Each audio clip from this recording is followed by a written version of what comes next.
Hello mga ka-Coinsrock, magandang gabi po sa inyong lahat. Nandito po uli ang inyong ka-Coinsrock na si Benny, nagbabalik. At syempre ang BS Hernandez 19 TV po, welcome back po muli dito sa aking munting channel, sa mga dati na po nating mga subscriber. At syempre sa mga bago rin lang po dito sa aking munting channel. Maraming salamat po sa walang sawa niyong pagsuporta dito sa aking channel po. Mag-iingat na lang po tayo kung ano man ang gagawin natin at kung saan man tayo pupunta. Nga pala, ang content po pala natin ngayon about coins. Kung nakikita nyo nga po, meron tayo ditong 4 na coins na 1 peso BSP na may year na 2010, 2012, 2013 at 2015. Lahat po ito mga Coinsrock, puro die 3 bold letters. Ayan, minahan po kasi akong bago na year 2013 nga po, ay ipapakita ko nga po sa inyo. Itong tatlo, yung 2010, 2012 at 2015, mga dati na po nating mga nahunt yan. Ayan nga po, tinatabi natin. Ngayon nga po, meron tayong nahunt na bagong year 2013 na hard to find nga po na variant. Ipapakita ko po sa inyo. Ito pa pala muna yung ating year 2010. Ayan, na bold letters po. Glossy po yung likuran niya. May variant rin po ito na bold letters rin sa 2010. Yung frost po siya. Ito po, glossy. Ayan, bold letters. Die 3 na glossy.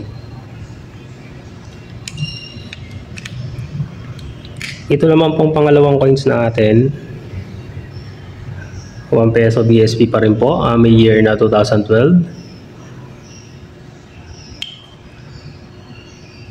Ayan nga, bold letters po yung sa likuran niya, die 3 bold letters. Kung makikita nyo po, malaki po yung cogwheel, yung mga year nga po na 1993, yung Bangko Sentral ng Pilipinas, puro big letter po sila.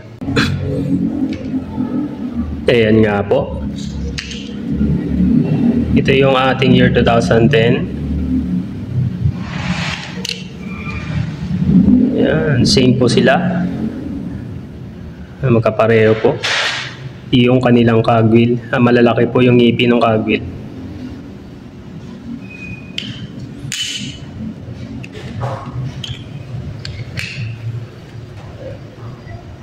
Ito naman po yung ating year 2015 na 1 peso BSP. Na bold letters rin po. Die 3. Malalaki rin po yung ngipin ng cogwheel.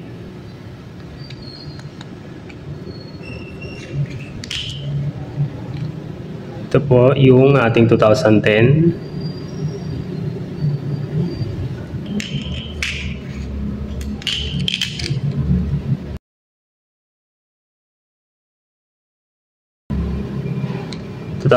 Po.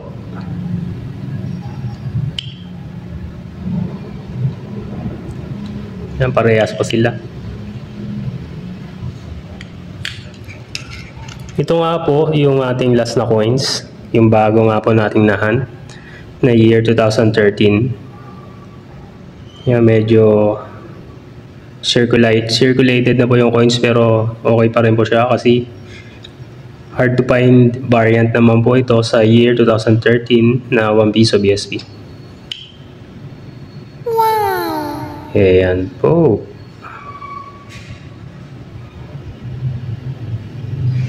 Medyo halos frosted nga po, no? Halos frost coin yung reverse ng ating coins.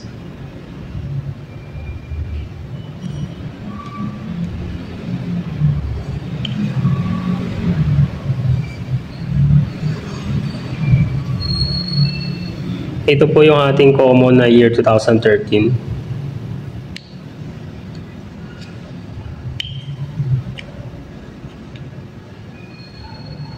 Ayan, kitang-kita po ang pagkakaiba nilang dalawa.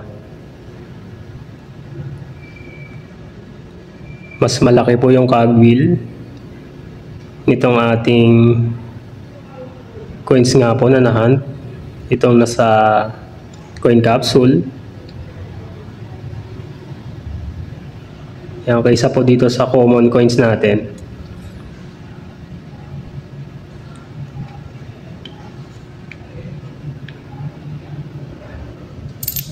Yun.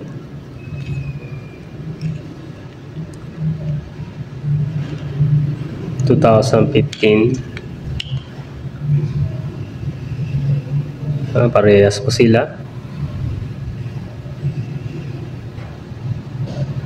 Bago rin lang po nating na-hunt itong year 2013. Matagal rin po bago tayo naka-hunt ng ganitong coins. Kaya naman talagang napakahirap na rin mahanap itong variant itong ating year 2013 na die 3 bold letters. Ayun.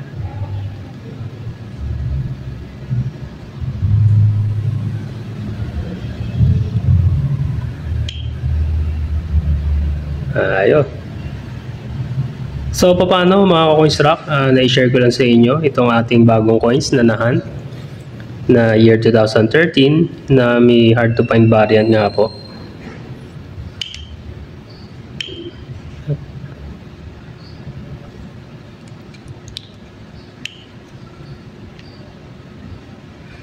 Muli po, maraming salamat sa pagsuporta nyo palagi dito sa aking munting channel.